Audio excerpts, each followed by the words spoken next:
Welcome to Family History Mysteries, a podcast that tells the stories uncovered through family history research, the unexpected stories of everyday people. I am an avid family historian who has been compiling my family tree for over 15 years, with nearly 20,000 people recorded in my trees.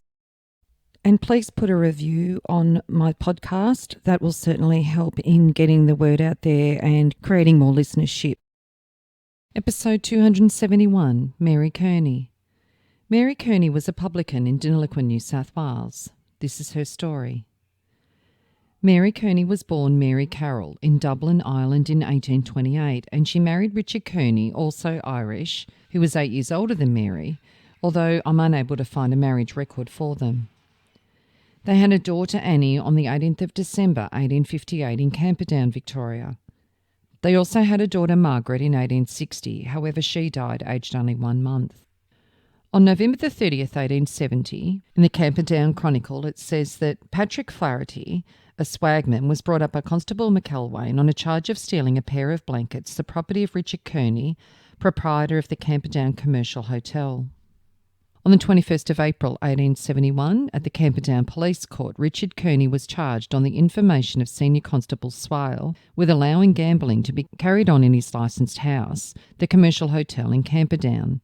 The defendant admitted the charge but said the offence had been committed without his knowledge.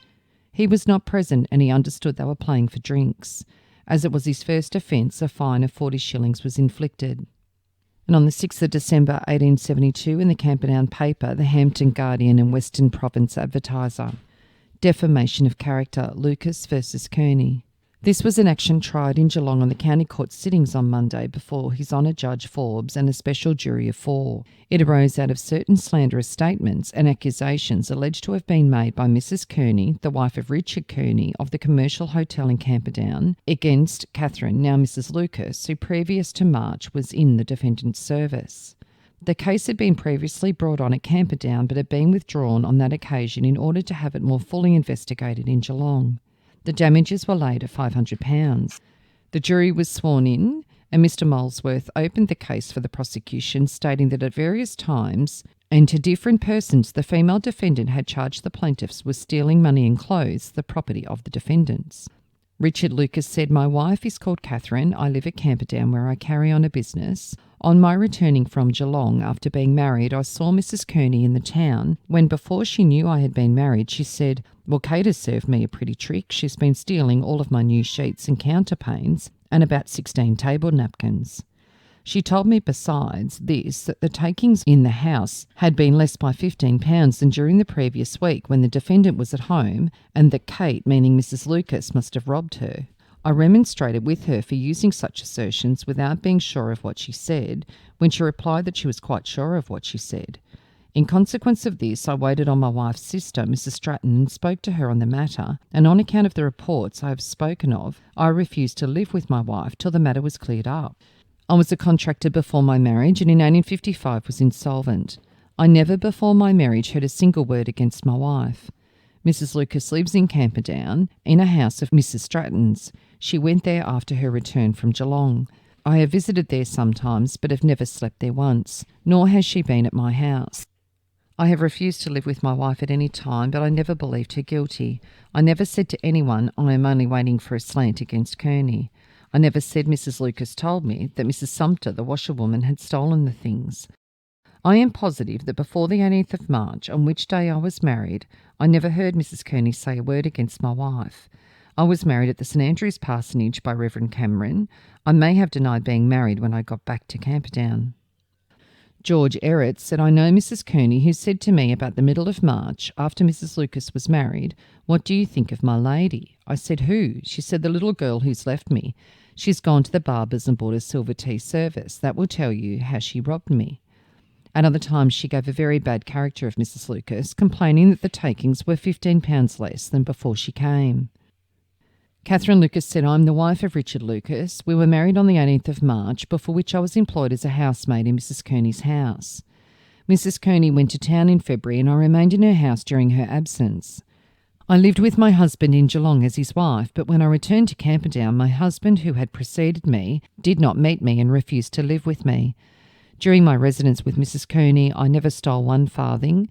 Mrs. Kearney was away and Mr. Kearney was drunk the whole time. When Mrs. Kearney went away, she left me in charge of her place.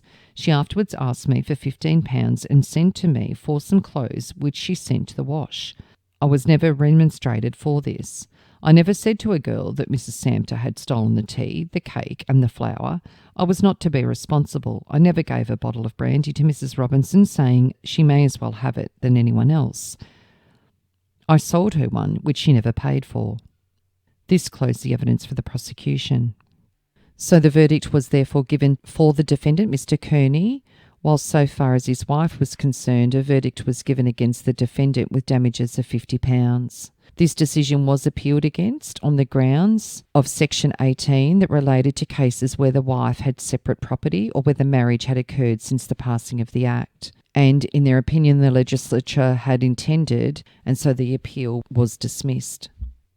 At this point, it seems that Mary Kearney had separated from her husband Richard.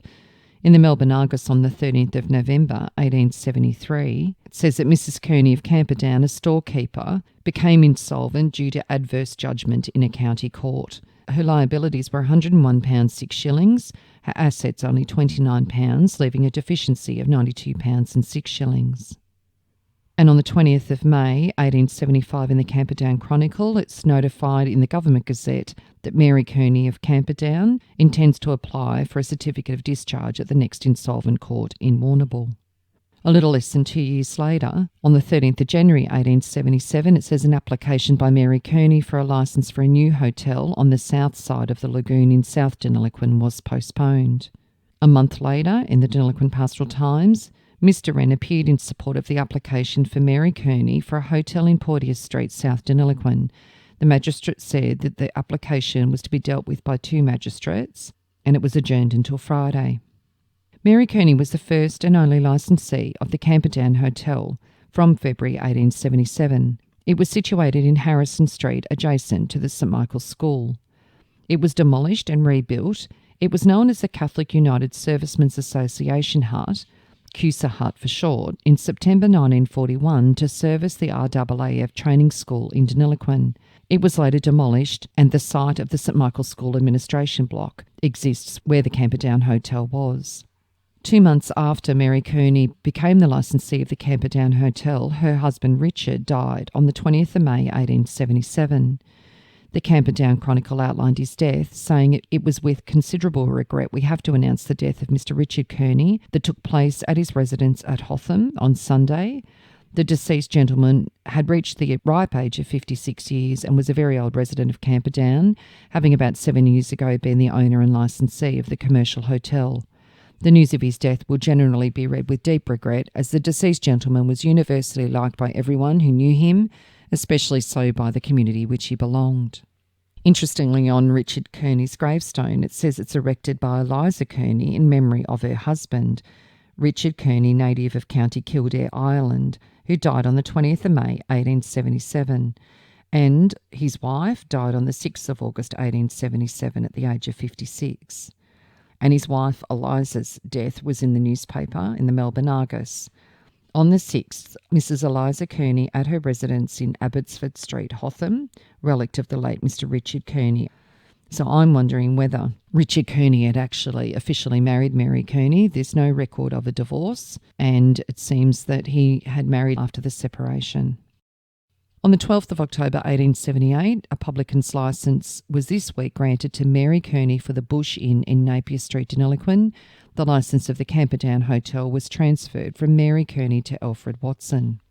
On the 28th of December 1878, in the Deniliquin Pastoral Times, Alexander Merrill was charged with forging and uttering a cheque worth £10, purporting to be by George Elliott to Mrs. Kearney, the landlady of the Bush Inn in Napier Street. Mrs. Kearney, landlady of the Bush Inn, said that the prisoner called in on the 18th and asked if she would cash a cheque of George Elliott's, and she gave him change with 2 £1 notes and a cheque for £1 and shilling pieces. On looking closely, she found that it was dated the 18th. She thought it was wrong as Mr. Elliott was not at home on that day, and this was the same day the cheque was produced. George Elliott Brewer deposed that the cheque produced was a forgery. He was in Melbourne on the day. The prisoner declined to make any statement and was committed for trial at the next quarter sessions. On the 22nd of February 1879, her hotel was advertised in the Pastoral Times. Hotel to let, splendid opening and a speedy fortune to a good businessman. To be let for a term of years, the Bush Inn in Napier Street, South Deniliquin. This hotel has lately been erected, and since it has been opened, the proprietress has been doing splendid business. Satisfactory reasons given for leaving. On the 26th of April 1879, it says on Friday, Mary Kearney, licensee of the Bush Inn, was summoned by the police for abandoning her licensed house and not appearing. The licence was ordered to be cancelled. And on the 19th of April 1879, the land and premises known as the Bush Inn in Napier Street were sold by order of the sheriff for £7.10 to Thomas Johnson. So it seems she was unable to sell it and abandoned it. On the 7th of February 1880, it says an application by Mary Kearney for a licence for the Camperdown Hotel Deniliquin was opposed by the police and refused by the bench on the grounds that there were sufficient licensed houses to meet the requirements of the population. On the 27th of March 1880 in the Deniliquin Pastoral Times, we hear the licence of the railway refreshment rooms at the Deniliquin terminus is to be transferred to Mrs. Mary Kearney. However, 2 years later, on the 8th of July 1882 in the Pastoral Times, it says that Mary Kearney has been given the licence for the commercial hotel in N Street, Deniliquin. The transfer of the railway refreshment rooms from Mary Kearney has been transferred to James Sinclair. The commercial hotel was on the corner of End and Wellington Streets. It was called the Highlander before the commercial, and then it was called the Australian Club in 1885 until 1891, and then known as the Tattersalls from 1892. It was demolished in 1963. On the 24th of February 1883 in the Pastoral Times, in the police court, Mary Kearney was charged with wounding George Elliott with intent to do grievous bodily harm. George Elliott, brewer of Deniliquin, deposed that I know the accused Mary Kearney. She came to my house yesterday evening at about 7:15 while I was getting my tea. I was sitting at the table with my back to the door and no one was with me. She said, "You bip fraud," and then I felt myself hit on the head with a stick. I found the stick afterwards in 2 pieces. I got off my chair and said, as far as I can remember, because I was staggered, "What's this for?" I took the stick from her. The defendant took up the carving knife from the table and said, "I'll rip your bloody guts open." She said this several times. I do not know what she said. She struck me with the knife on the forehead. I could not tell whether she struck more than once. I was blind with blood. The cook wiped the blood off. The accused was then removed. Some men took her and her daughter out. Her daughter held me while Mrs. Kearney hit me. The servant, Delia, came in and stood between me and Mrs. Kearney. I do not think my son is married to the prisoner's daughter. The general public think so. I do not believe that she married my son. I do not call her Mrs. Elliott, and I do not know if she is recognised as my son's wife. My son was working for me up until last night and for the previous 12 months. My son lived in my carriage. It was furnished by me. I do not know whether Mrs. Kearney or my son had any furniture in there. I did not send a message to the commercial hotel asking the accused to remove her things. I've always been on good terms with the accused. I'd not seen her for 3 days, but when we parted we were the best of friends. I was never on bad terms with her. We may have had little differences respecting accounts. Mrs. Elliott was on the veranda calling for assistance when the disturbance occurred. I did not knock Mrs. Kearney down. I did not bump her head on the ground. I did not pull handfuls of hair from her head. I did my best to defend myself. I swear she struck me with the knife, and I swear that she fully intended to hurt me. She said, "I'll rip your bloody guts out." Mrs. Frank Elliott was there. She made her attempts to strike me with the knife several times before she struck me on the head. When I took the stick from her, she lifted the knife. She was standing close by the table and close by me when she picked the knife up. The daughter held me. She and the mother came into the room together. The daughter was struggling with the servant girl when I was struck with a knife. I had no row with the accused. I think she was quite sober. That is to the best of my belief. Thomas Austin deposed, "I am a legally qualified medical practitioner residing at Deniliquin. I was called in to see the prosecutor yesterday evening. He had an incised wound on the left side of his forehead. The wound was 1/2 inch long through the true skin. I dressed the wound last night, and this morning the knife would produce the wound. It's not of a serious nature. The wound could not have been caused in a scuffle. It was not a stab but a blow. The wound is 4 inches from the temple. If it had been struck there, it would have been fatal. The case was remanded until Monday, bail being allowed with 2 sureties of £40 each. Then on the Monday, Annie Elliott was charged with wounding with intent to do grievous bodily harm. W.J. Anderson, the constable, produced a warrant for the arrest of Annie Elliott, the accused. Mr McNamara applied to have both Mrs Kearney and Annie Elliott placed on their trial together. She was present at the time of the assault and was equally culpable. The application was granted, and then Mary Kearney on remand and Annie Elliott were charged with wounding George Elliott, brewer of Deniliquin, with intent to do grievous bodily harm. George Elliott was then cross-examined again. The blow of the stick nearly stunned me. I was not frightened until I saw the knife. I cannot do my work. I have not had to engage any extra labour, but I took a man off one job and put him on another. I never acknowledged the accused Annie Elliott as my daughter-in-law.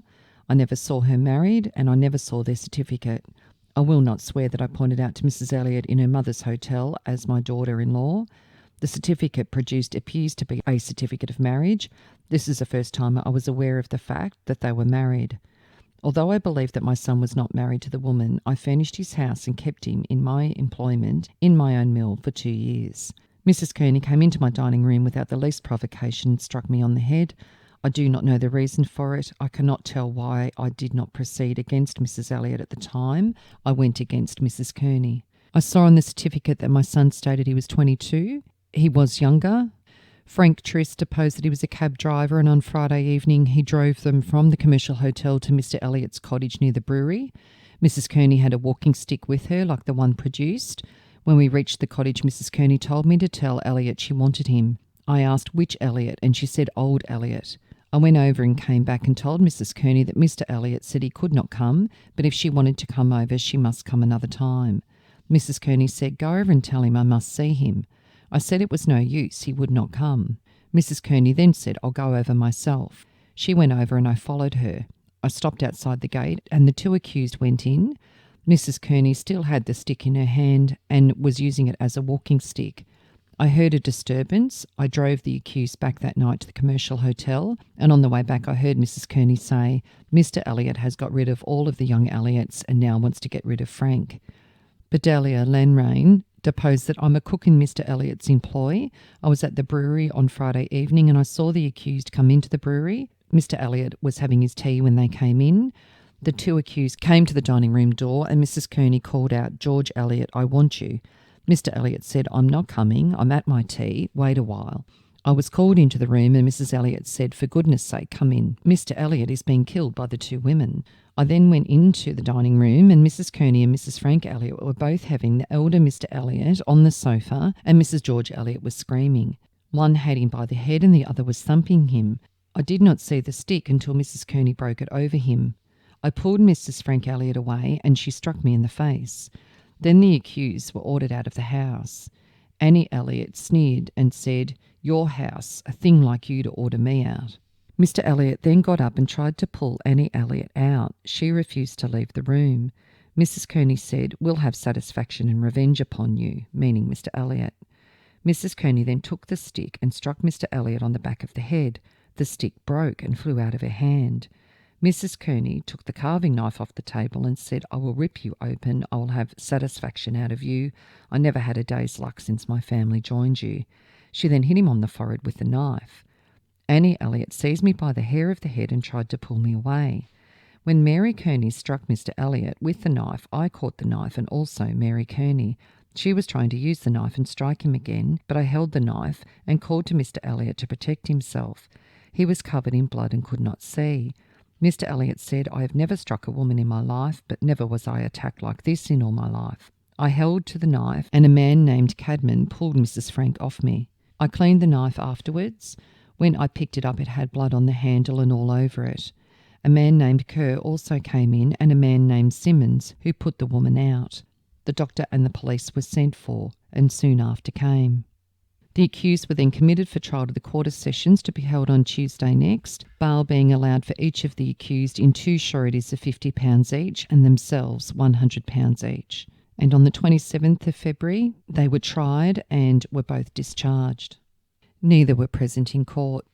Then on the 3rd of March 1883, so a couple of weeks later, in the Pastoral Times, the court was opened and the Crown Prosecutor, Mr Pitcairn, stated he was happy with His Honour with respect to the cases against Mary Kearney and Annie Elliott, that there'd been an amicable arrangement in a manner that reflected considerable credit upon Mr George Elliott, the prosecutor.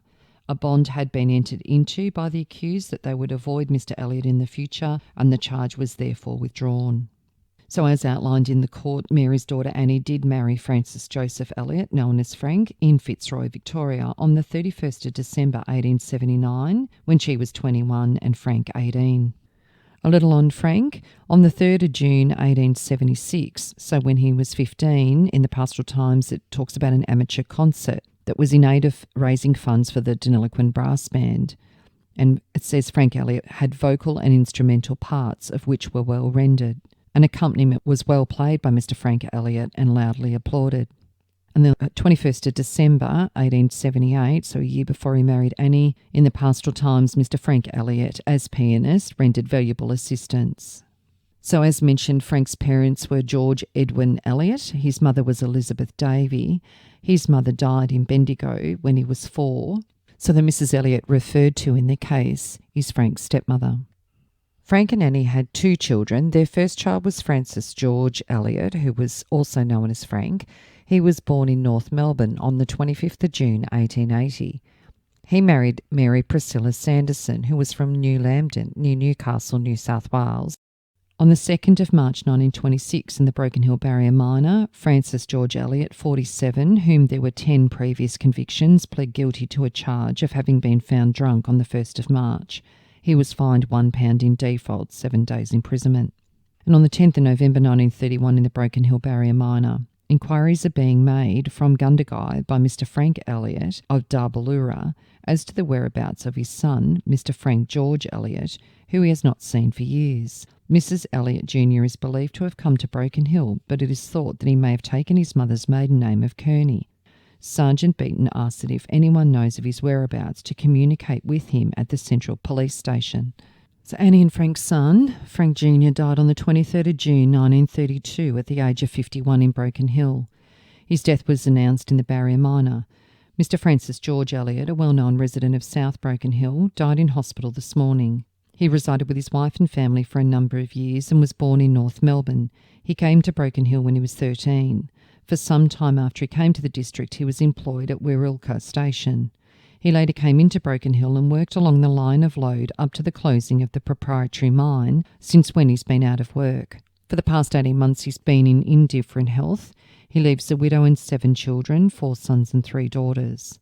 Frank and Annie's other child, Elizabeth Mary Teresa Elliott, was born in Deniliquin in April 1882. She married Alfred Stephen Wicks in Merriwa, New South Wales, in August 1914, when he was 36 and Elizabeth 28. Alfred had previously been married with 9 children, and his wife died in April 1913. Elizabeth and Alfred had 5 children together. They had 1 child in November 1913. Elizabeth died on the 5th of February 1956 at Merriwa, New South Wales, aged 73. On the 4th of March 1885, in Deniliquin, it says a warrant has been issued by the Deniliquin bench for the arrest of Frank Elliott, charged with unlawfully deserting his 2 children at Deniliquin on the 10th of June 1884. He's 25, 5 foot 8 or 9 inches high, slight build with full blue eyes, a thin face, pale complexion, rather stooped shoulders, brown whiskers, a beard and moustache, and was last seen dressed in a dark tweed suit and a black soft felt hat. He was a drover, supposed to be in the Burke district. Annie and Frank divorced in November 1892. The Newcastle Morning Herald and Miners Advocate in New South Wales outlined the divorce case, titling it Strange Divorce Case. From Sydney. In the divorce court today, Frank Elliott sued for a dissolution of his marriage with Annie Elliott on the grounds of adultery. The parties were married in December 1879 at Fitzroy, Victoria, and subsequently went to Deniliquin. While living there, they frequently quarrelled, and the petitioner afterwards went droving. When he was at Burke, the hotel in which his wife and mother-in-law lived was burnt down. On receipt of the news of the mishap, he proceeded at once to Deniliquin, and when the respondent became convalescent, he asked her to live again with him. They went to Melbourne, and soon after, the petitioner's business took him on a trip from home. When returning, he got a letter from the respondent's solicitor inquiring about maintenance. On arriving at Deniliquin, he met the respondent and a quarrel ensued when he taxed her with infidelity, rumours of which he'd previously heard, and she did not deny it. Since then, he has not seen her, but he traced their child through an advertisement in a Victorian paper.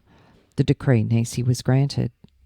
And Annie must have remarried, as she died in August 1924 under the name of Annie Cregan in Adelaide, aged 64. And Frank Elliott died on the 1st of July 1934 at Darbalara, New South Wales, and his occupation was a storekeeper. Frank Elliott married Hannah McCarthy, an Irish girl, when he was 42 and Hannah was 35. He stated his usual residence was at Darlinghurst in Sydney. He was a bookkeeper, and his wife was a grocer. They married on the 20th of July 1903 at St Joseph's Roman Catholic Church at Wallara. The Gundagai Independent outlined his death on the 2nd of July 1934. Mr Frank Elliott suddenly died last night at his home at Darbalara. The hand of death descended upon him. He was a well-known and highly respected member of the community. Over a number of years, Mr Elliott had been troubled by bad heart disease, and on many occasions he's put up a gallant fight for life. However, early last night he was stricken with a sudden seizure, his strength being overtaxed, and he suddenly and peacefully passed away. He'll be remembered as the accountant of Darbalara Estate in the days before it was subdivided, and when the company split up this station, his worth was fully realised, and Goldsboro Mort Limited gave him a similar position on a big property near Grafton. After several years there, he joined the staff of Goldsboro Mort in Sydney, but about 5 years ago he came back to the Gundagai district and took over the control of the store at Darbalara, which he's carried on successfully ever since. The deceased was one of the shareholders in the famous Long Tunnel mine, in which he was greatly interested and immensely wrapped up in the actual workings of the mine. Mr Elliott had reached 72 years, a great number of which were spent in these parts. He leaves a widow who resided with him at Darbalara. So a little bit of background on George Elliott. George Elliott was English, and he married Frank's mother, Elizabeth Daly, in New Zealand in 1855, and by May 1856 were living in Bendigo. They had 5 children together, Frank being the 4th born. In a recollection in the Pastoral Times in 1948, it says that the earliest settlers who took up the land under conditional purchase tenure within a radius of 8 or 10 miles of Deniliquin makes interesting reading, and George Elliott was the first listed, saying that he settled in Deniliquin in 1863. On the 10th of March 1866, Mr George Elliott of Bendigo has commenced operations at Deniliquin, having brought out Mr Dorwood. Mr Elliott will, in addition to the brewery, have a soda, water and cordial manufactory. And George Dorwood was featured in episode 98. 7 months after he opened the brewery, it was announced that he had his first brew. On the 29th of February 1868 in the Pastoral Times, it says, "On Wednesday we paid a visit to this well-conducted establishment of the brewery, superintended by Mr McKee, who is, we hear, a partner in the business with Mr George Elliott of Sandhurst. We think that Deniliquin beer has rather the advantage over that brewed at Sandhurst, which we attribute to the superiority of the Edward River water. We're glad to hear the business of the brewery is ale, porter and lighter fluids that is rapidly increasing. Even the thirsty teamsters, whose throats must be lined with copper to stand the hot burning fiery drinks sold as spirits, show a preference for the more nutritious, though less stimulating beverages produced by Elliott and Company." And it says in another article that Elliott's brewery began at the start of 1867 and 92 years later stands, although is in disrepair.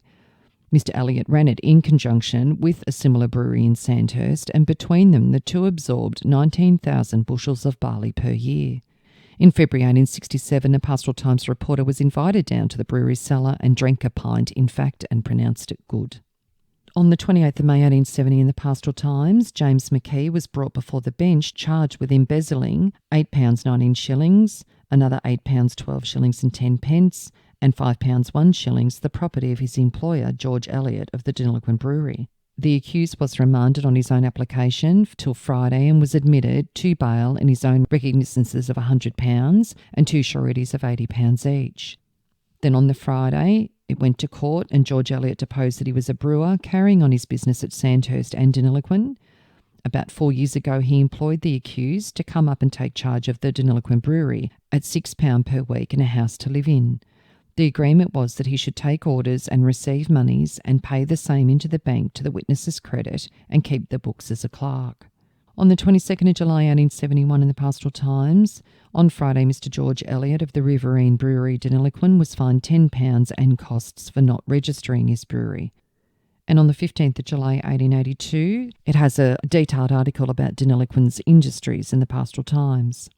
As a type of a local industry, the works carried on at Mr. George Elliot's flour mill, brewery, aerated water manufactory and malt house at South Deniliquin are an excellent example and illustrates how it's possible by sturdy energy and perseverance coupled with the necessary skill to establish a trade in an up-country locality without the bolstering aid of fiscal protection and notwithstanding the competition of metropolitan manufacturers.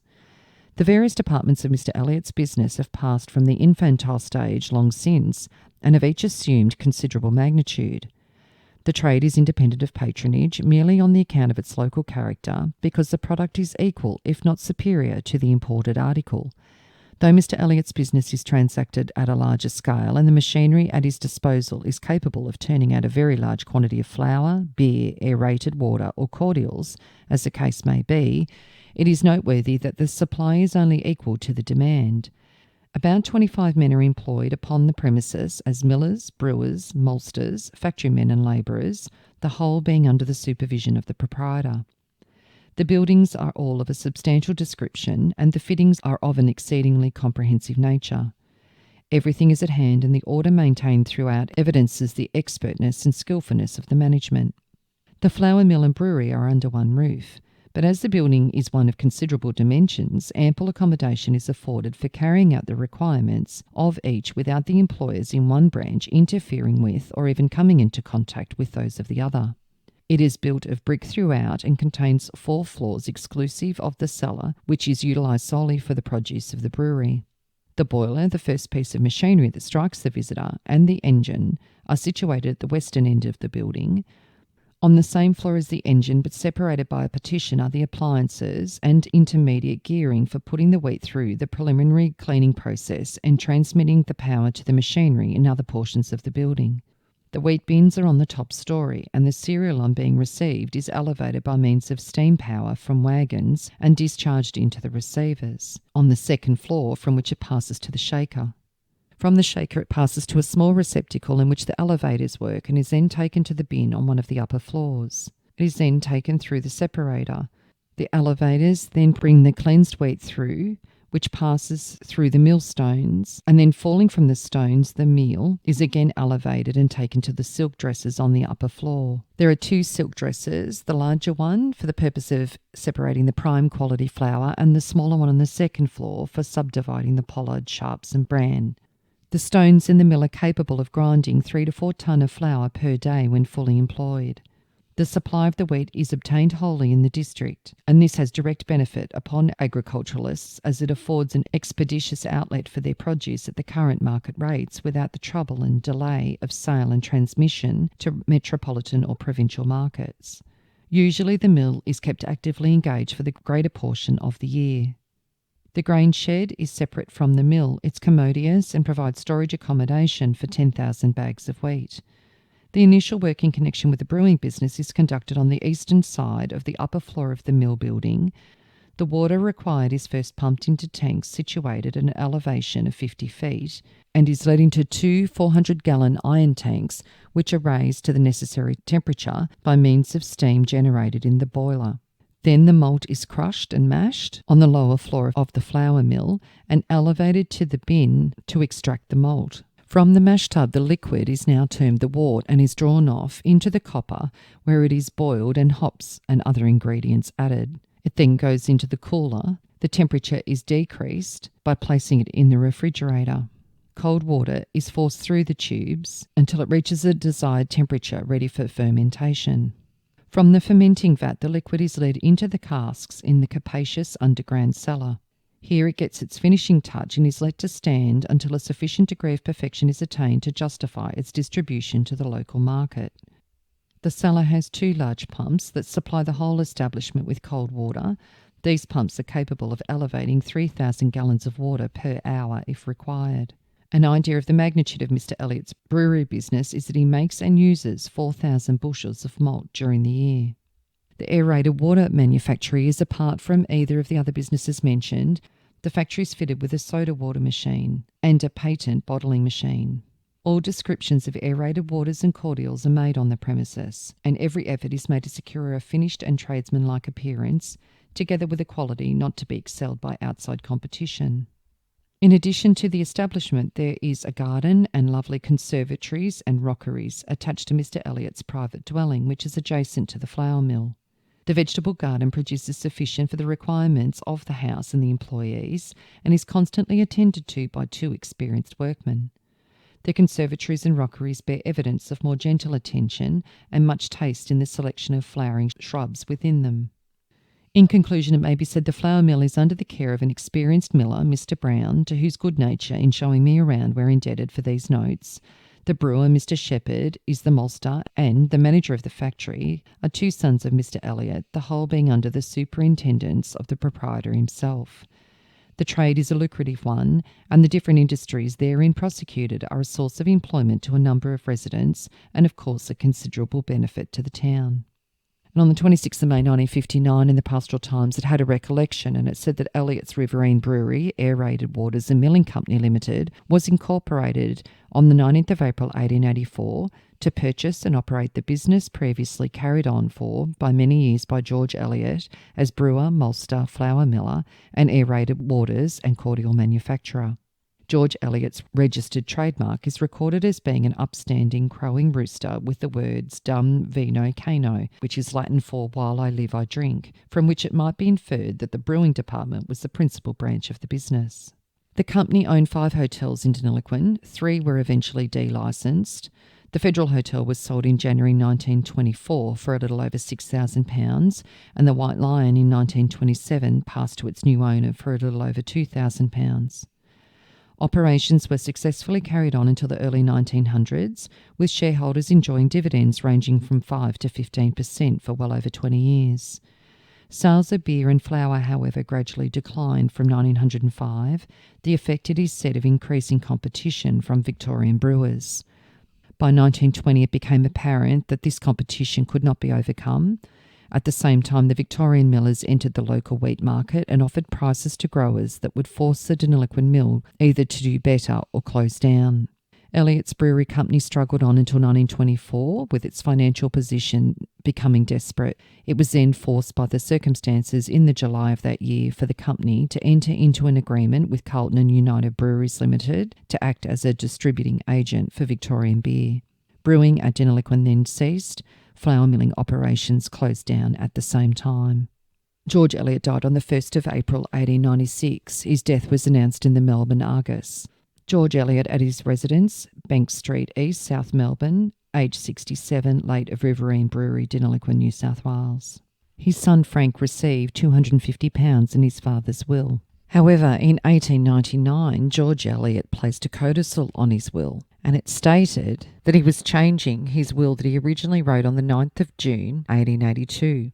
It says, "Now I revoke my said will as far as the said Elizabeth Argyle, Frank Elliott and Horace Elliott," so his 3 children, and that he wanted to confirm that he was keeping his will in any other respect the same, so that included his daughter Constance. Now back to Mary Kearney. Mary and Richard Kearney's other daughter, Teresa, married Thomas Bates in Broken Hill in 1899, when she was 37 and Thomas 39. They had 2 boys, Richard in 1899 and John in 1902, and Teresa died in July 1918 at Broken Hill, aged 56. On the 26th of May 1883, in the Pastoral Times in Deniliquin, in the licensing court, it says Mrs. Mary Kearney of the Commercial Hotel applied for an extension of her licence for the show. Then on the 14th of February 1884, one of Deniliquin's most disastrous fires broke out at the Commercial Hotel. It was a Thursday morning at 1 a.m, and Mrs. May, a dressmaker living next door, heard Mrs. Kearney, the landlady, and her daughter, Mrs. Elliott, calling for assistance. Mrs. Elliot, in her fright, jumped from the first floor window and suffered a severe concussion. Mrs. Kearney was later found crouched in the corner of her bedroom, suffocated and deceased. Richard Marram, 43, who assisted Mrs. Kearney in the conduct of the hotel, was found to be missing. Marram was an alderman on the municipal council, and at 2:45 a.m. the dead bodies of Mr. Marram, Mrs. Marram, aged 40, and their infant child were found huddled together under a window at the end of a passage overlooking Cressy Street. The Marrams left a family of 8 orphan children, 3 of whom were mere babies. Constable Geraghty found that the fire had been set in 3 different places, but the coroner could find no evidence as to who lit them. And I've done a bonus episode on the Marram family, as they're quite interesting in their own. So that's bonus episode number 48. And other accounts of the fire says that the fire at the commercial hotel, otherwise known as Tattersalls, caused the deaths of Mrs. Mary Kearney, the landlady, Mr. Richard Marram, Mrs. Mary Ann Marram, and their infant daughter Catherine Bridget Marram. And on the 15th of February 1884 in the Victorian Ballarat Star, disastrous fire, 4 people killed in Deniliquin. A shocking calamity occurred early this morning when a fire broke out at the commercial hotel under lease by Mrs. Kearney, who together with her daughter Mrs. Elliot and the 2 children of Mrs. Elliot, as well as Mr. and Mrs. Richard Marram and child, and a servant girl were the occupants. The fire occurred on the 2nd story, the bedrooms which were occupied by the people named. Shortly after the alarm was given, Mrs. Kearney and Mrs. Elliot were seen at the bathroom window 20 feet from the ground. Both were screaming for assistance, and it was evident that their escape by the staircase behind them was cut off by fire, which by this time was increasing in intensity. Mrs. May, a dressmaker, occupied the adjoining premises and was the first to see the situation of the unfortunate women. She ran for assistance, and when she returned, Miss Elliot was found senseless on the ground, having jumped in wild fright from the burning building. She was removed to the Royal Hotel, where it was found she was seriously injured about the head and body and is now suffering in the hospital from concussion of the brain. In the meantime, the servant girl escaped unhurt with Mrs. Elliot's 2 children, and the fire brigade began to get the fire under. As soon as it was safe, an entrance was effected by the bathroom window, and shortly afterwards Mrs. Kearney was found suffocated and deceased, crouched in the corner of her bedroom, to which place she'd evidently returned after being seen with her daughter at the bathroom window. Inquiries were made as to the safety of Mr. and Mrs. Marram, who were seen at the hotel at 12 o'clock, and as it was stated that they'd gone to their own residence, little further inquiry was then made respecting them, and the main efforts were directed towards extinguishing the fire, which had extended to almost every part of the large hotel. At 2:30, the fire was completely subdued, and a more intimate inspection of the interior was then made. Shortly after 3 a.m, a horrible discovery was made of the bodies of Mr. and Mrs. Marram and the infant child lying dead in one of the passages, having apparently escaped from their bedroom and then became asphyxiated while attempting to find an exit. An inquest on the 4 bodies and on the fire will probably be held today. The only person left alive who is in a position to give evidence is the servant girl. The premises was owned by Mr. J.B. Watson of Sandhurst, and the loss is not far short of £2,000, which is covered by insurance. On the 16th of February 1884, in the Pastoral Times, it outlined the inquest. A coroner's inquest touching the death of Mary Kearney, Richard Marram, Mary Ann Marram and Catherine Bridget Marram was held at the Continental Hotel on Thursday before Dr. Noyes and a jury. The following evidence was taken. Margaret Bannon deposed she was a servant at the commercial hotel and went to bed at 11 p.m. on Wednesday night. Mr. Marram was then closing the house. There were lights in the bar, passage, and in Mrs. Kearney's bedroom upstairs. Mr. Marram was turning the light down when I went to bed. I was sleeping downstairs at the back of the house and had Mrs. Elliot's 2 children and one of my own with me. Between 12 and 1 o'clock I heard cries of fire. I then got up and took the children into the yard. I then tried to get upstairs. The fire was then coming out of the linen closet, and the flames on the landing prevented me from going up. The fire was confined to the landing when I saw it. About 20 minutes afterwards, I saw Mrs. Elliot carried into Mrs. May's. The fire was only burning in one place when I first saw it. I think that if the deceased had sufficient presence of mind, they could have escaped without injury. They all had beds in the one passage. None of the deceased appeared worse for drink. I could not say that they were sober, but they were quite capable of taking care of themselves. Mrs. Marram and Mrs. Elliot were quite sober, but I could not say for the rest. They were under the influence of drink, but they were able to get to their rooms. I do not know where the fire originated. Everything was all right in the kitchen before I went to bed. I looked through the bedrooms that night before going to bed and found everything in order. The kitchen fire was out, and I'm positive the fire started in the linen press. Robert May deposed that he was a gardener, and between 12 and 1 o'clock a great smoke came into my house, which is next to the commercial hotel. I found the hotel on fire and went to ring the fire bell. When I came back, I saw Mrs. Elliot, who just jumped from the bathroom window. The fire then seemed to be somewhere over the kitchen. I helped to carry Mrs. Elliot into my house and afterwards took her to the Royal. When I went away to ring the bell, I heard Mrs. Elliot call out, "Save me." Dr. Friedman deposed that I've examined the bodies of Mary Kearney, Richard Marram, Mary Ann Marram and Catherine Bridget Marram. The 3 adults were badly burnt. That with suffocation was the cause of death. The child was not burnt. This was a pure case of suffocation. The jury returned a verdict of accidental death and expressed an opinion in accordance with the medical testimony that Mary Kearney, Richard Marram, Mary Ann Marram were burnt to death and the child Catherine Bridget Marram died through suffocation. Then on the 27th of February 1884, so a week later, in the Government Gazette, it says on the morning of the 14th, the commercial hotel at Deniliquin was destroyed by fire. An inquest held on the same date before the district coroner had the following verdict, that the commercial hotel was willfully set on fire on the morning of the 14th of February 1884, but there was no evidence to show by or through whom it originated. And on the 1st of March 1884, in the Pastoral Times, in the licensing court, John Adams applied for a transfer of the billiard table licence of Mary Kearney at the commercial hotel. The police magistrate said it was necessary to get the signatures of the executors before the transfer could be granted. Mr. Gillett, solicitor for the deceased, Mary Kearney, deposed that the executors were George Elliot and Frank Elliot, and they were agreeable to the transfer. The application was granted. John Adams then applied for the permission to remove the licence from the dilapidated premises, the commercial hotel, recently destroyed by fire, and transfer it to the Bendigo Hotel. The application was granted. So interestingly, that by the time Mary passed away, she'd actually had her son-in-law and George Elliot as executors of her will, despite the incident that had occurred a few years prior. So I hope you enjoyed the story of Mary Kearney. For her, quite a tragic death. And as I mentioned, I have done a bonus episode on the Marrams, so you can have a listen to their story as well. If you are interested in sharing your story on my podcast, Family History Mysteries, please go to my Facebook page and send me a message. If you would like some assistance in filling in the gaps in your family tree to see what mysteries you solve, please get in touch. And don't forget, you can have early access to episodes by subscribing, and you'll also gain access to bonus episodes.